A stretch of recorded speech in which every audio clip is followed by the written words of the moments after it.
For the past 12 years, our lab and several students who have graduated from this lab have been involved in developing aerosol instruments to measure particulate matter. And the first instrument which got a lot of attention and was the pivotal as far as the technologies coming out of IIT Kanpur is PM1 sampler. So when we say PM1, the thickness of the hair of human body is like 60 micron.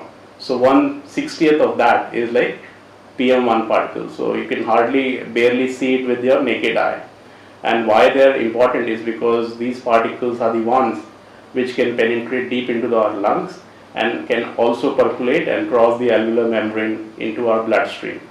So PM1 sampler was developed as part of the requirement for measuring smaller particles at various microenvironments, be it indoor or outdoor. So we saw this as an opportunity and came up with the first of its kind as far as our country is concerned.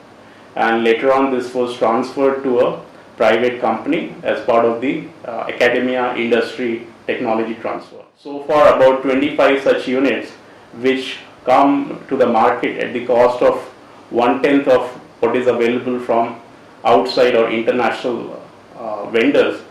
This 25 such units have been bought by various institutes like NADI, IIT Delhi, and then IIT BHU and the Albag. So another set of technology which was developed by our lab was as part of a project from Board of Nuclear Research, BRNS.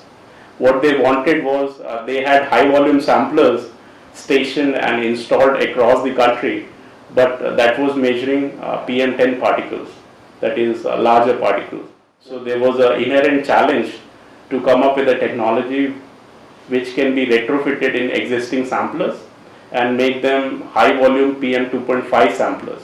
When we say high volume, the flow rate is of the order of 1000 liters per minute. And the challenge was to come up with a technology without changing the pumping requirement. That is the major cost of a sampler is the blower. That is about 70 to 80% of the cost is because of the sampler which actually pulls the air through the system. So what we came up with a slit based technology, and we started with a scratch. What you can see here are a bunch of slits. So it has two parts. One is the acceleration nozzle and one is the impaction substrate. So we used silicone grease as an impaction substrate and came up with this rectangular slit impactor which could be secured into the body of the existing PM10 sampler using just 2 screws, and we had to provide one gasket to make sure that it is leak proof so that it's airtight.